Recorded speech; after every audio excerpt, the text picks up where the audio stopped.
ایک بات یہ بھی عرض کر دوں، یہ جو فرشتوں نے کہا تھا نا اللہ تو زمین میں اس کو خلیفہ بنائے گا جو زمین میں فساد بپا کرے گا، وہ اعتراض نہیں تھا، استفسار تھا۔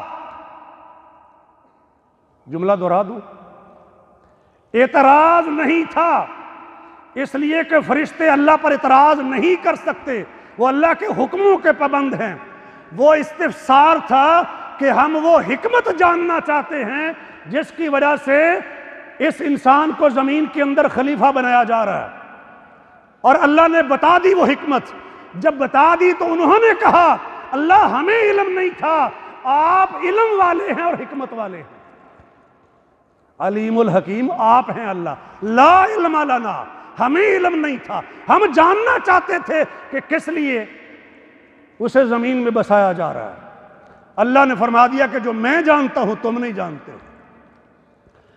وہ سوال تھا، استفسار تھا، اعتراض نہیں تھا۔ اعتراض ابلیس کا تھا کہ میں بہتر ہوں، اس کے آگے آدم کے آگے کیوں جھکوں۔